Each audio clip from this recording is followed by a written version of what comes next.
அனைவருக்கும் எஸ்பி ஸ்லோகாஸின் இனிய வணக்கம். தேவி நாராயணியத்தில் தசகம் 39 1 முதல் 6 வரையிலான ஸ்லோகங்களையும் அதன் அர்த்தங்களையும் இந்த பதிவில் நாம் பார்க்கலாம். ஸ்ரீ குருப்யோ நமஹ. சுதா சமுத்ரோ ஜகதாம் த்ரயாணாம் சத்ரி பவன் மஞ்சு தரங்கபேனஹ சவாலுகா சங்க விசித்திர ரத்னஹ சதாரக வியோம சமோ விபாதி.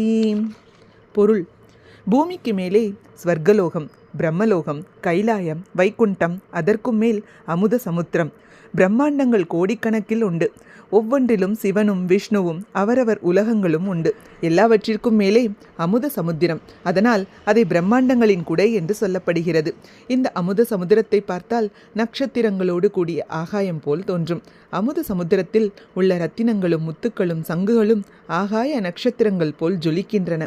இரண்டும் பிரகாசமான இடம்தான். தன்மத்திய தேசே விமலம் மணித்வி பாக்யாம் பதம் தேவி விராஜதே தே யதுச்யதே சம்ஸ்மிருதி நாசகாரி சர்வோத்தரம் பாவன பாவனம் ச. பொருள்: அமுதக்கடலின் நடுவில் மணித்வீபம் இருக்கிறது. அதுதான் புவனேஸ்வரியின் இருப்பிடம்.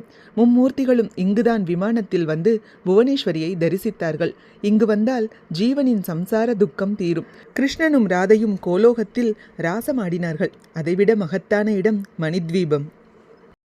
தத்ராஸ்த்ய யோதா துமயோ மனோஜ்ஞः சாலோ மகாசாரமயஸ்ததश्च ஏவம் ச தாம்ராதிமயா கிலாஷ்டா தசாதிசித்ரா வரநாலசந்தி. பொருள்: மணித்வீபத்தை சுற்றி அமுத சமுத்திரம், அதை சுற்றி 18 கோட்டைகள், இரும்பு, வெண்கலம், தாமிரம், ஈயம், பித்தளை, பஞ்சலோகம், வெள்ளி, தங்கம், புஷ்பராகம், பத்மராகம், கோமேதகம், வஜ்ரம், வைடூரியம், இந்திரநீலம், முத்து, மரகதம், பவளம், நவரத்னம், அடுத்து இருப்பது சிந்தாமணி கிரகம். இந்த ஒவ்வொரு கோட்டையிலும் ஒவ்வொரு விதமான காட்சிகளை காணலாம். காவல் வீரர்கள், நடமாடும் மயில் கூட்டங்கள், கிணறுகள், தடாகங்கள், அழகான வீடுகள், ஒட்டியானங்கள், சித்தர்கள், திக்பாலகர்கள், ஆயுதங்கள், சக்திகள், தேவியின் சேடிகள், மகேஸ்வரியின் வாகனங்கள், தாமரை மலர், இதுபோன்று பல காட்சிகளை காணலாம். இதுதான் சோடசி பூஜை என்பதாகும். சாதகன் அம்பாளை மனதில் நிலைநிறுத்தி பிந்துவை குறிவைத்து ஒவ்வொரு கோட்டையாக தாண்டி தேவியிடம் செல்கிறான். ஒவ்வொரு இடத்திலும் ஒவ்வொரு அனுபவம். இறுதியில் வரும்போது தடைகள் அதிகமாகவே வரக்கூடும். அதுதான் யுத்தம் செய்ய தயாராக இருக்கும் சக்திகள். தைராவிருத்தம் தே பதமத்விதீயம் விபாதி சிந்தாமணி சத்மதேவி சந்த்யத்ர சஸ்தம்ப சஹஸ்ரரம்ய ஸ்ருங்கார முக்தியாதிகமண்டபாஷ்ச. பொருள்: 18 மதில்களையும் தாண்டினால் சிந்தாமணி கிரகம்.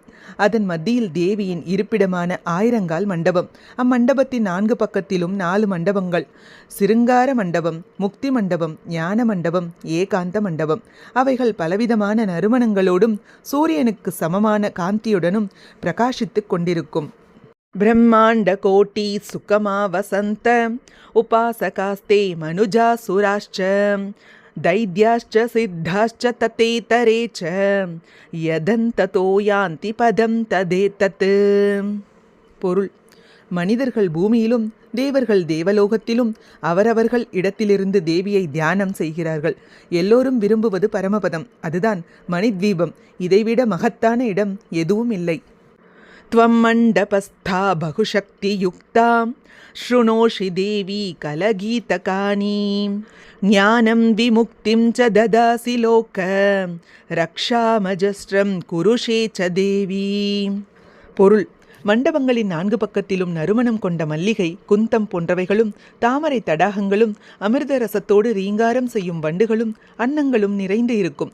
ஸ்ருங்கார மண்டபத்தில் தேவியின் கணங்களின் கானங்கள். மத்தியில் அமர்ந்திருக்கும் தேவியும் மற்றவர்களும் அதை கேட்டு மகிழ்வார்கள். முக்தி மண்டபத்தில் ஆத்மாக்களின் பாசத்தை மோசனம் செய்யும் விதத்தை எண்ணியிருப்பாள். ஞான மண்டபத்தில் பாச மோசனத்திற்கான ஞான உபதேசம் செய்கிறாள். அங்கு வருபவர்களுக்கு அருகதை இருந்தால் முக்தியும் ஞானமும் தருகிறாள். ஏகாந்த மண்டபத்தில் இந்த உலகை ரட்சிப்பதற்காக மந்திரினிகளோடு கூடி சிந்திப்பாள். இவைகள் எல்லாம் அம்பாளுக்கு ஒரு லீலைதான். இதுவே இதன் பொருளாகும். இது போன்ற ஸ்லோகங்களுக்கும் ஆன்மீக விஷயங்களுக்கும் நம்ம சேனலை மறக்காமல் சப்ஸ்கிரைப் பண்ணிக்கோங்க. நல்லதே நடக்கட்டும், நன்மையே பிறக்கட்டும். நன்றி, வணக்கம்.